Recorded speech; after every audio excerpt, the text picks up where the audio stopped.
¿Se pueden piratear nuestros cerebros, nuestros sentimientos, nuestras emociones, nuestros miedos, nuestras vanidades? Hoy hablaremos de las falsas noticias en las redes sociales y el problema del fascismo digital con el físico Manuel López Michelone. No se lo pierdan. Nos vemos enseguida.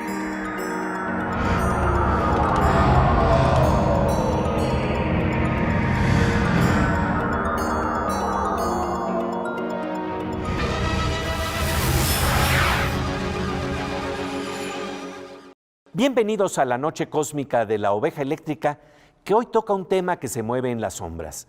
Estamos hablando del fascismo digital que aparece en redes sociales, en donde se hackean o piratean nuestros sentimientos de miedo, odio y vanidad, y luego se usan mediante noticias falsas que nos tragamos para polarizar e impedir la democratización de la imaginación y el conocimiento. ¿Qué tal, querido Pepe? ¿Qué tal, querida Silvina? Pues sí, se trata de un fenómeno muy peligroso, porque a veces no nos damos cuenta del intento de manipulación que se vincula con las operaciones o algoritmos que permiten identificar nuestros deseos y emociones más profundos. Pepe Gordon conversa con el físico Manuel López Michelone, experto en el campo de informática y de piratería de datos, sobre cómo se intenta, hoy en día, hackear nuestros cerebros.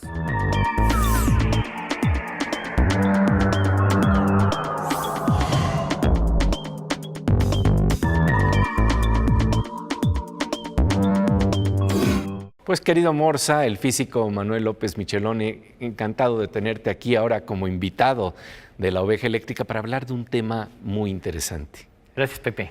Fíjate, se trata de lo que Yuval Harari llama el fascismo digital. Y lo que está realmente planteando es que, por ejemplo, las dictaduras antes estaban basadas en un principio, digamos, el que dominaba la tierra era el que dominaba sobre todo los demás. Luego vino esto con las máquinas. El que tenía el monopolio de las máquinas era el que dominaba a la sociedad.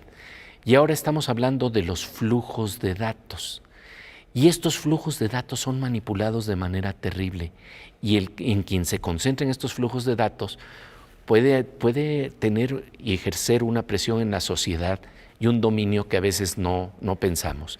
Y este dominio se ejerce de diferentes maneras. Por ejemplo, algo muy interesante es, hace unos días volví a recibir estas informaciones que de repente te llegan en WhatsApp, en donde, por ejemplo, te decían que le quitaron la licencia periodística a Jorge Ramos. Y me acuerdo que cuando lo comenté con una amiga, yo le dije, oye, yo soy periodista y nunca he tenido licencia. Tengo a lo mejor licencia poética y esa no es oficial, ¿no? Pero entonces estamos hablando de que hay una manipulación en donde están tocando los resortes del miedo y de la vanidad. Los algoritmos de las redes sociales saben más de nosotros que nosotros mismos, querido Morsa. Yo creo que sí. Yo creo que hoy en día hemos llegado a un punto que yo creo que confluyen muchas situaciones y que por eso estamos aquí. Y las redes sociales en principio suenan fascinantes en el sentido de que comunican a las personas, puedo conectarme con mis amigos que a lo mejor no he visto en años, puedo saber de sus vidas, puedo subir videos, puedo escribir de lo que me interesa, puedo leer lo que les interesa a mis otros amigos o personas con las cuales tengo algún interés. Y de pronto esa información se convierte en poderosa. Porque ahora Facebook sabe más de mí, sabe qué me gusta y qué no me gusta, sabe a quién le doy like o a quién le digo que no. Sabe de tus contradicciones y tus vulnerabilidades. Sabe, y además ahí sí hay un algoritmo muy, muy intenso. Un algoritmo que es una serie de pasos para reconocer el perfil de deseos que tú eres. Hay un modelo matemático atrás que trata de encontrar cuál es mi perfil. Lo grave está en que puede encontrar el perfil de una persona en particular. Normalmente, si te fijas, si tú quieres comentar en YouTube, necesitas tener una cuenta asociada con Gmail. Sí, claro. Para que reconozcan ya específicamente quién eres. Tú puedes entrar y ver YouTube, pero si de pronto quieres comentar algo, tienes que darte de alta con una cuenta. Y eso pues, suena... ¿Cuál es el problema? Abro una cuenta y ya... ¿sí? No, ya está ligada a ti. Ya está ligada a tu persona y ya entonces cada comentario que haces puede ser valorado. Si te gusta, si no te gustó, si protestas por algo, lo mismo que hace Facebook, ¿no? Y entonces resulta que estos algoritmos empiezan a tener mucha fuerza. Tan es así que en algunos eventos, no estoy hablando de YouTube ni de Facebook, pero hay situaciones donde esta información se usa, por ejemplo, en las escuelas en Estados Unidos. Y entonces, por ejemplo, hay profesores que le rescinden el contrato porque no cumplen con las condiciones que el algoritmo dice que deberían cumplir. Y eso es gravísimo.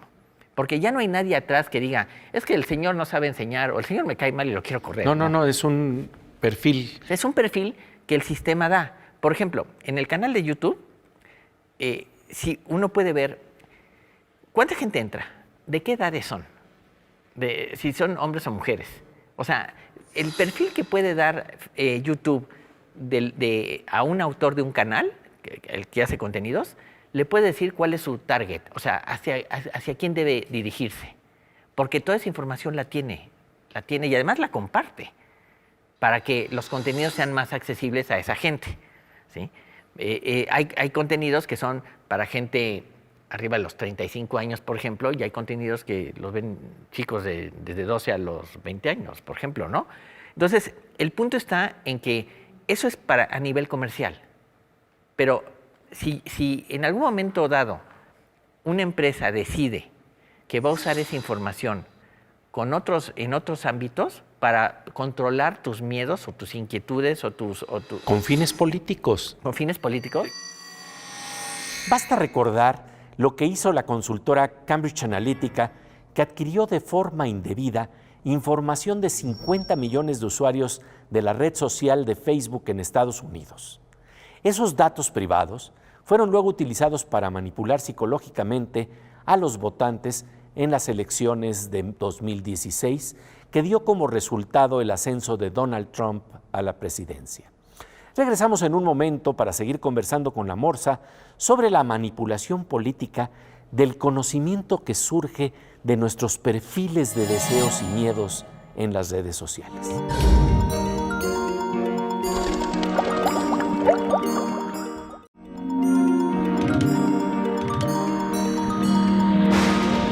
Como de rayo, estamos de regreso en la noche cósmica de la oveja eléctrica para hablar del fascismo digital y la manipulación política de nuestros miedos y vanidades a través de noticias falsas que no discernimos con facilidad. El físico Manuel López Michelone, La Morsa, conversa con Pepe Gordon sobre los productos de las redes sociales que aparentemente son gratuitos. Hay que tener mucho cuidado porque resulta que cuando el producto es gratis, es probable que el producto seas tú.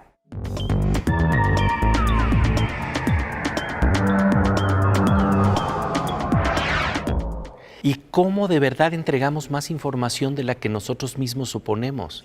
Sí, entregamos mucha información. Y fíjate, hay un ejemplo muy curioso de un alemán. Un alemán le pidió a su proveedor de telefonía celular que le dijera la razón de todas las llamadas que había hecho, le dijera cómo lo habían localizado.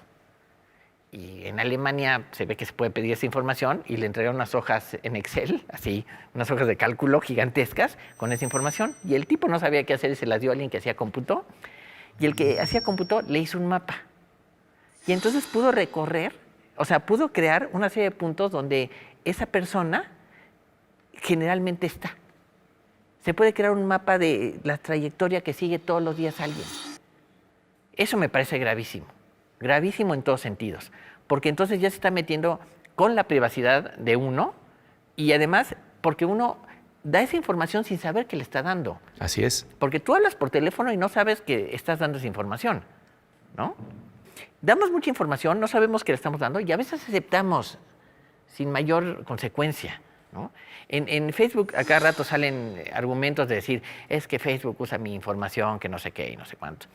Son llamadas de petate de alguno u otro, que después se olvidan. Y la gente sigue poniendo las fotos de su familia, la foto de su perico. Comentabas tú de ese video del que puede leer aparentemente... que es un mago que está leyendo en una bola de cristal todo el pasado de una mujer, ¿no? Y después resulta que descubren una cortina y todo lo han sacado de Facebook. Exactamente. ¿no? Y la mujer está sorprendida de lo que le han De dicho. lo que ha dicho. Oye, ¿cómo sabías de mi perrito? No, pues es que soy psíquico. No, pues lo habías Claro. puesto ahí en Facebook y hablabas del dolor profundo que te había causado la pérdida de tu perrito.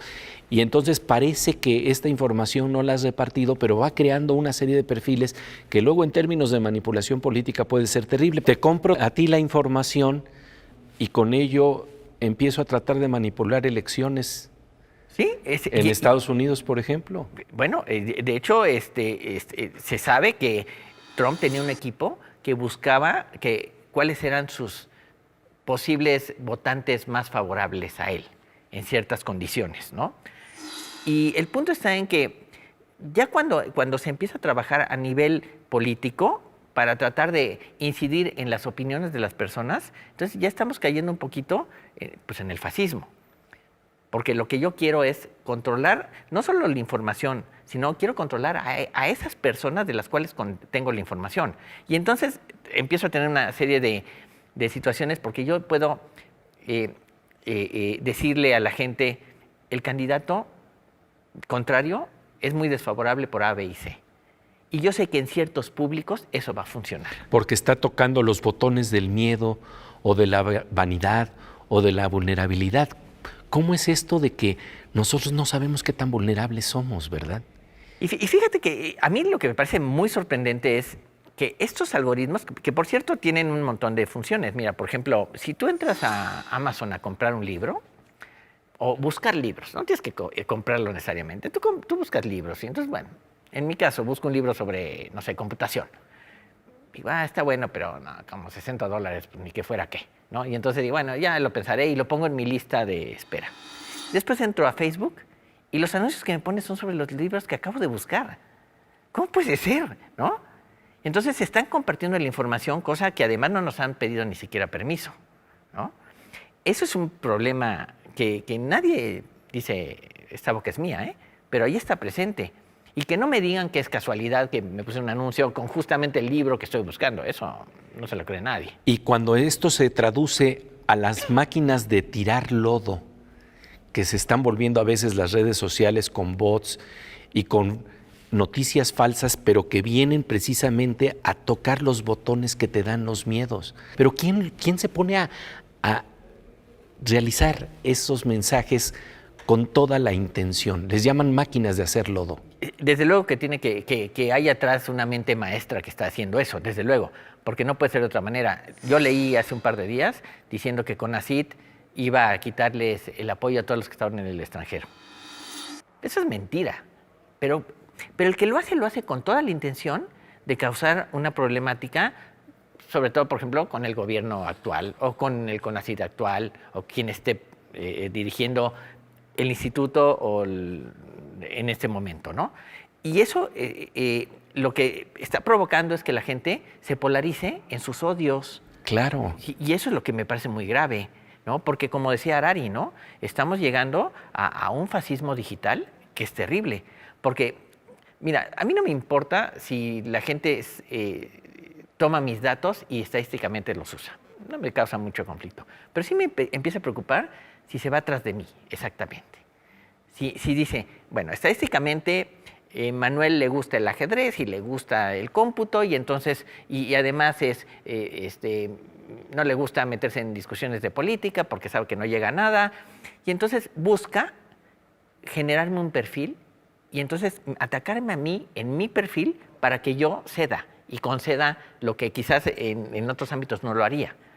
Pero además me lo están bombardeando continuamente. Las redes sociales son máquinas de odio. Ahora todo el mundo se odia unos contra otros, ¿no? Y entonces se han pervertido. Lluís Bassets, periodista del País, describe la receta que nutre a estas maquinarias. Dice, los ingredientes siempre son los mismos. Se trate de Trump o de Bolsonaro, o de forma más dramática, de las campañas contra minorías, como está sucediendo en Sri Lanka y en Myanmar. Noticias falsas difundidas por unas redes sociales que nada hacen por controlar sus contenidos e incluso promueven las ideas más radicales gracias a unos algoritmos que solo buscan la difusión, además de vender los datos de sus clientes a quien quiera conseguir dianas de propaganda mejor ajustadas. Por su parte, Scott Galloway, profesor de la Universidad de Nueva York, señala que obtenemos la mayoría de nuestras noticias por nuestros medios sociales y la mayoría de estas noticias son falsas. Y ahora tenemos una vuelta de tuerca más.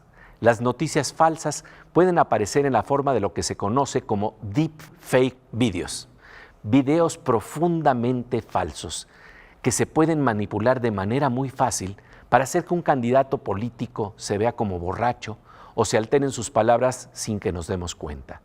De ello nos va a hablar nuestra querida Aura López en su sección a continuación.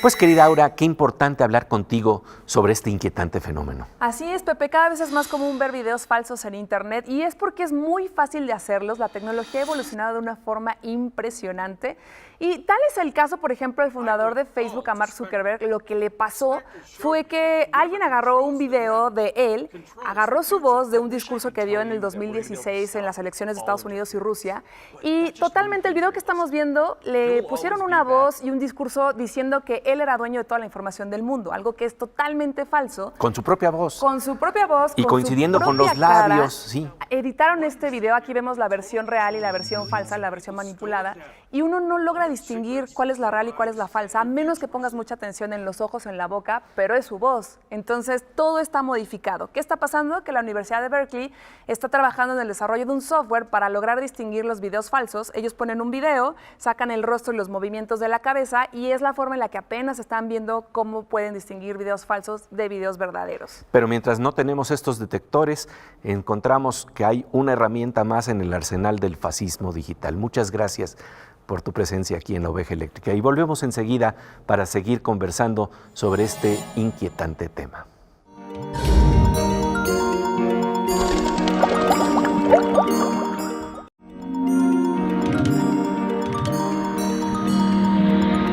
Como de rayo, estamos de regreso en la noche cósmica de La Oveja Eléctrica, en donde estamos hablando del fascismo digital y la maquinaria de falsas noticias que tiran lodo y manipulan nuestras emociones.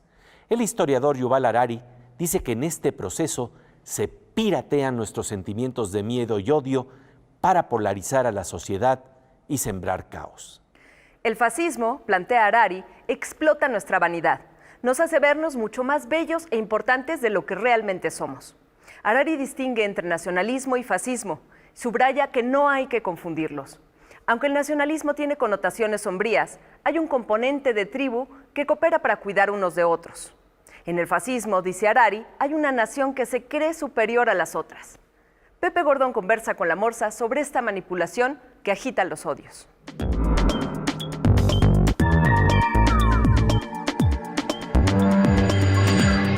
El problema también tiene que ver con los perfiles emocionales que tienen sobre nosotros mismos. No es nada más la información que consumimos en términos de productos que buscamos, sino que hay un perfil de emociones y tal vez saber que somos vulnerables y que cuando recibimos ciertos mensajes en WhatsApp, pues ya verlo con un grano de duda, de capacidad crítica para saber y discernir cuándo estamos ante una información falsa y por otro lado, cuando alguien nos está tratando de manipular. Eso es muy claro. Yo creo que tendríamos que tener esa visión cuando leemos los mensajes que nos llegan. Eso es cierto. Creo que uno de los problemas básicos, y Harari lo menciona, somos tribales en muchos sentidos, ¿no?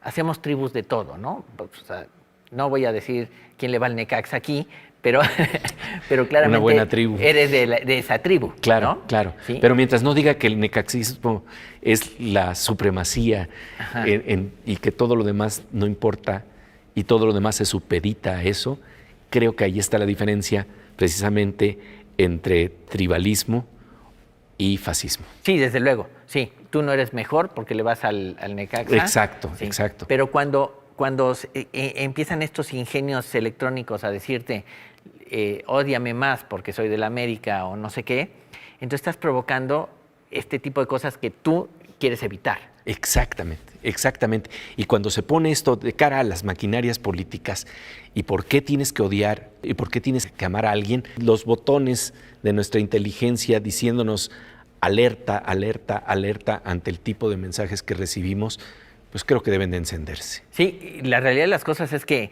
estamos un poquito descubiertos ante cómo estos algoritmos están manejando estos perfiles, particularmente sobre las emociones. Exacto. Particularmente sobre eso. Si alguien ve en Facebook, no sé, en Facebook o en YouTube, ve estos videos de perritos perdidos y recogidos y que curados y no sé qué, bueno, estamos dando información sobre nuestras emociones, ¿no? Y eso es, y entonces se puede usar en nuestra contra, o se puede usar políticamente para que nosotros estemos a favor de algo o en contra de algo, ¿no? Claro. Y eso es muy, muy peligroso, porque entonces, ¿dónde te quedó la libertad de cada quien? Por ejemplo, Amazon tiene un perfil perfecto de lo que te gusta leer. Claro. Eso es increíble, porque sabe tus gustos. Es más, seguro sabe más de tus gustos que tú mismo. A veces los confundo porque cuando mi esposa, por ejemplo, pide un programa de salsa, Ajá. para aprender a bailar salsa, Ok, entonces hay un perfil en donde me gustan los libros de Amos Oz y también me gusta bailar salsa. Sí, ahí el algoritmo dice, aquí hay algo raro. Aquí hay algo raro. Sí, y entonces ponen a 20 programadores a saber por qué está pasando esto, ¿no? No, pero yo creo que el gran problema es que la dictadura digital no está tan lejos de lo que creemos que está, ¿sí? Es decir, el fascismo digital está mucho más cerca de lo que pensamos. Y lo único que tenemos que tener entonces en este contexto es conciencia de que se está dando este fenómeno para no digerir o metabolizar la información sin inteligencia, sin conocimiento de causa. Yo creo que lo único que podemos hacer ahora es dudar de todo e ir a las fuentes. Tenemos Google aquí, así, en la punta de los dedos, y la gente no lo usa. Prefiere creer la nota antes de decir, a ver, vamos a ver si es cierto. Por eso, vuelvo a insistir, el tema es atención, conocimiento, para precisamente enfrentar este problema del control de los flujos de datos. La verdad, es una importante reflexión, querido Morza, y te agradecemos mucho tu presencia aquí el día de hoy en la Oveja Eléctrica. Muchas gracias, Pepe. Gracias. Se trata de ser vigilantes, ir a las fuentes, cotejar la información, buscar referentes que han ganado legitimidad para discernir los contenidos falsos y los valiosos. Me quedo con un apunte de Yuval Harari. Si alguien pone un espejo frente a tus ojos que oculta todos tus feos pedacitos y te hace verte a ti mismo como mucho más hermoso y mucho más importante de lo que realmente eres, simplemente rompe ese espejo. Pasamos ahora a una sección que nos habla de la necesidad de compartir inteligencia, poesía, belleza e imaginación con nuestra querida Miriam Moscón.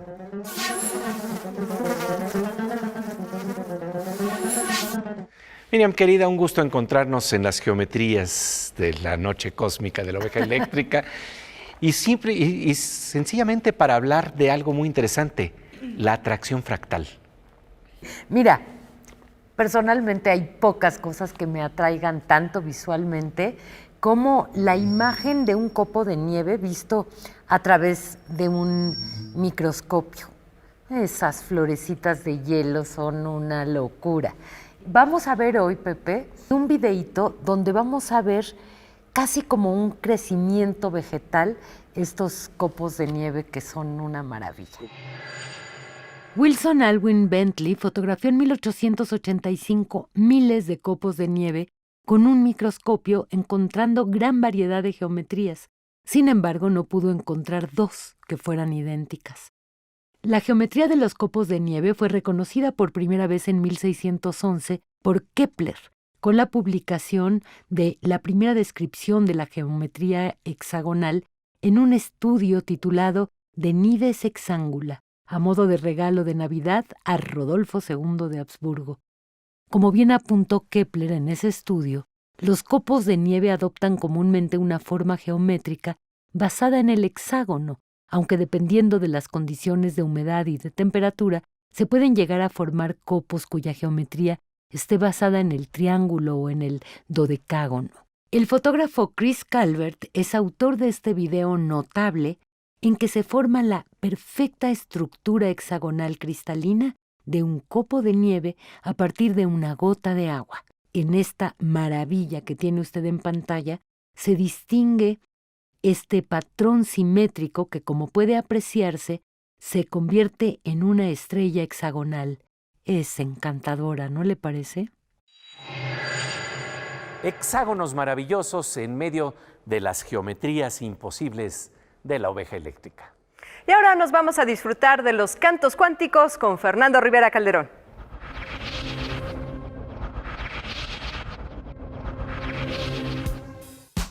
Querido Fernando Rivera Calderón, yo soy DJ Gordon, tú eres DJ Gans. Y vamos a hacer una canción que dice más o menos así.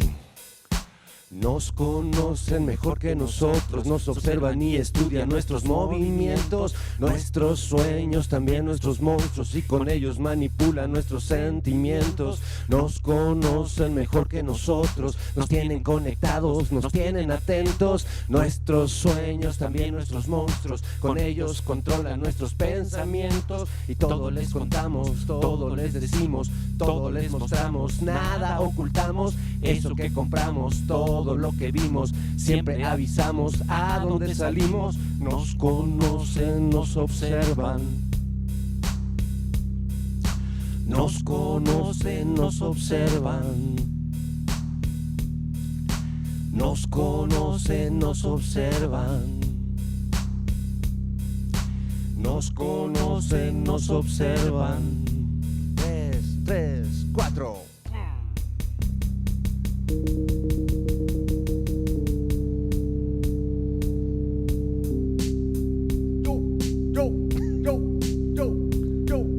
Y los esperamos En la oveja próxima emisión de la oveja eléctrica.